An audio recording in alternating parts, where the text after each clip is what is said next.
आज के वीडियो में हम बात करने वाले हैं कि अगर प्रेगनेंसी के समय में बच्चे की गर्दन से जो गर्भनाल है वो लिपटी हुई हो तो आपने कितनी चिंता करनी है। क्या आपका नॉर्मल डिलीवरी हो सकता है, ऐसी कौन सी घरेलू चीज़ें हैं जो आप करेंगे तो वो जो चीज़ है वो सही हो जाएगा। क्या गर्भनाल गर्दन में लिपटने का कुछ कारण होता है, क्या मम्मा से कुछ मिस्टेक हो जाती है, वो सारी चीज़ों के बारे में आज हम इस वीडियो में बहुत डिटेल से बात करेंगे। चलिए हम अपना वीडियो स्टार्ट करते हैं। मेरा नाम है दीक्षा और आप मुझे देख रहे हैं प्रेगनेंसी केयर इंडिया पर। चलिए अपना वीडियो स्टार्ट करते हैं। सबसे पहली बात यह है कि बच्चे के गर्भ में गर्भनाल क्यों अंटे आ जाते हैं, क्यों लिपट जाती है। देखिए, बच्चा जो है वो गर्भ में एक फ्लूइड में रहता है जिसे हम कहते हैं एमनियोटिक फ्लूइड, या फिर लेमेंस भाषा में उसको कहा जाता है पानी की थैली में। इसमें पानी होता है जिसकी वजह से बच्चा जो है वो कॉन्स्टेंटली फ्लोट करता रहता है। बच्चा समटाइम्स एक्टिवली मूवमेंट करता है, मतलब जानबूझ के मूव करता है, और समटाइम्स वो बस ऐसे ही फ्लोट हो रहा होता है। और जो गर्भनाल है वो भी एमनियोटिक फ्लूइड में होती है और वो भी फ्लोट कर रही होती है, जिसकी वजह से समटाइम्स बच्चा ऐसी पोजीशन में आ जाता है कि वो गर्भनाल बच्चे की गर्दन के चारों तरफ लिपट जाती है। अब क्या इसमें मम्मी की कोई गलती होती है? बिल्कुल नहीं होती, क्योंकि ये इसका कारण नहीं पता। अब कोई कैसे मूव कर रहा है, इसका गलती होने का किसी के ऊपर आप ना इस पर ब्लेम कर सकते हो, ना ही ऐसी कोई चीज़ है जो कि आप करोगे तो ये सही हो जाएगी। लेकिन एक दो ऐसी ट्रिक्स हैं जो कि मैं आपको बता सकती हूँ, जिसके गारंटीड नहीं है बट आप ट्राई कर सकते हैं, जो कि हेल्प कर सकता है। और अगर इसमें हेल्प नहीं भी करता है, मान के चलिए कि वो आप ट्रिक करते हैं और आपको वो गर्भनाल नहीं, बच्चे के गर्दन से नहीं हट रही है, तो भी वो चीज़ आपको हेल्प करेगी नॉर्मल डिलीवरी कराने में। चलिए आगे बात करते हैं।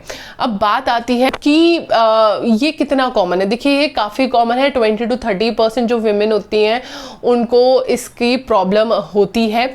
और मैं इसको प्रॉब्लम नहीं बोलूँगी, बिकॉज ये नेचुरल फिनोमेना है। कुछ लोगों के साथ में होता है, कुछ लोगों के साथ में नहीं होता है। क्या इससे कोई रिस्क होती है? कोई भी इससे रिस्क नहीं होती है। अब बात आती है, किसी के बच्चे के गर्दन में सिंगल टर्न होता है और किसी के बच्चे के गर्दन में मल्टीपल होता है, 2 होते हैं, 3 होते हैं।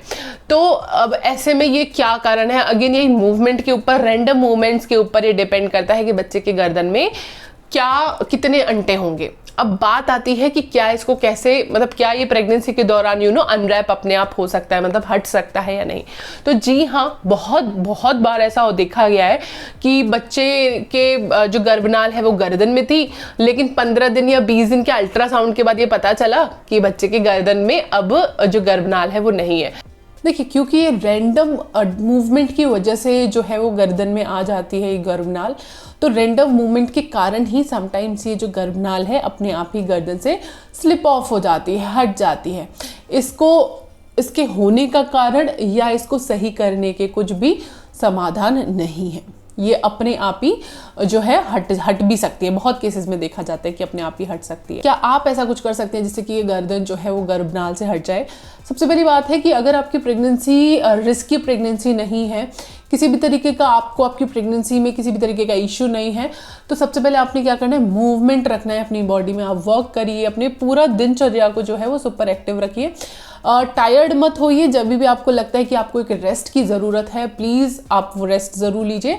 बट सुबह शाम वॉक या घर में जो बेसिक काम होते हैं वो करना, झुक के काम करना या पोछा लगाना, इस तरीके काम जो है वो अवॉइड करने चाहिए। बट जो आपके लिए काम करना ईजी है, आसान है, वो काम आपने ज़रूर करने चाहिए, सो दैट बच्चे का मूवमेंट भी ज़्यादा होगा और ये गर्भनाल निकलने के चांसेस भी ज़्यादा होंगे। और इसके अलावा ये भी बहुत महत्वपूर्ण है कि आपके डॉक्टर ने आपको क्या सजेस्ट किया। अगर आपके डॉक्टर ने आपको रेस्ट लेने के लिए ज़्यादा बोला है तो आपको वो चीज़ फॉलो करनी है, क्योंकि सबकी प्रेगनेंसी अलग होती है। प्रेगनेंसी के बहुत सारे फैक्टर्स देखे जाते हैं, इसीलिए आपका डॉक्टर आपको क्या बता रहा है उस पर आपको सबसे ज़्यादा विश्वास करना है। अब बात आती है कि क्या ये जो गर्भनाल गर्दन से जो लिपट जाती है, क्या इसके कोई साइड इफेक्ट्स हैं, कोई रिस्क है, कोई डेंजरस चीज़ है क्या?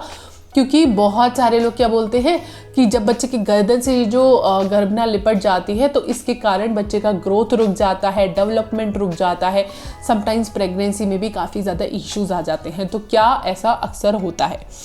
देखिए, ये बहुत कॉमन है, बहुत नॉर्मल है और यूजुअली ये डेंजरस नहीं होती है, क्योंकि गर्भनाल के आसपास, बच्चे के आसपास बहुत सारा फ्लूइड होता है, बहुत सारा लिक्विड होता है।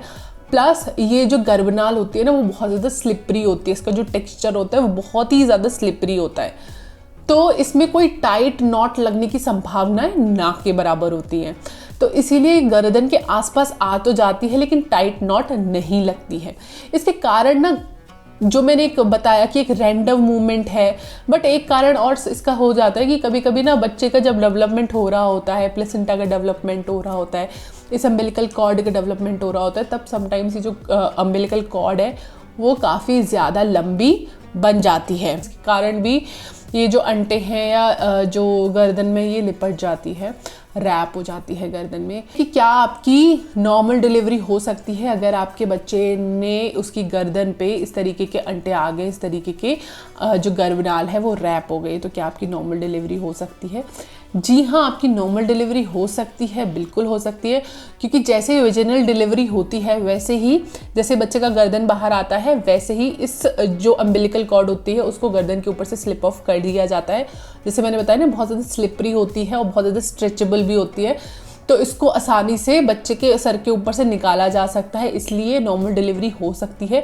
लेकिन अगर किसी भी तरीके के कॉम्प्लिकेशंस आते हैं, नॉर्मल डिलीवरी करते वक्त बच्चे की हार्ट रेट जो है वो कम होने लगती है, या बच्चे को किसी भी तरीके का स्ट्रेस होता है डिलीवरी के दौरान, तो फिर उन केसेस में जो है वो डॉक्टर्स को अक्सर करके इमरजेंसी सी सेक्शन करना पड़ता है। ये तभी होता है कि बच्चे को लगातार डिलीवरी के समय ना मॉनिटर करा जाता है, उसकी हार्ट रेट देखी जाती है, मदर का बीपी वगैरह भी देखा जाता है।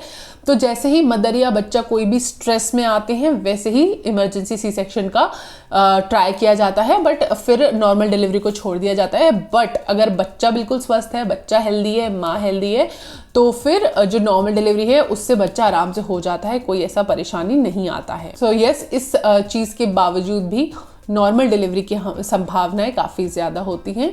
इसके लिए ना कोई प्रिकॉशंस हैं, ना कोई सावधानियां हैं, ना कोई क्योर है, ना कोई सिम्टम्स हैं। ये अपने आप रैप हो जाती है और समटाइम्स अपने आप ही अनरैप भी हो जाती है। उम्मीद करती हूँ आपकी प्रेगनेंसी बहुत ज़्यादा स्वस्थ होगी, आप स्वस्थ होंगे और आपका बच्चा भी स्वस्थ होगा। अगर आपको ये वीडियो पसंद आया है तो इस वीडियो को लाइक करें, शेयर करें और प्रेगनेंसी केयर इंडिया को सब्सक्राइब करें।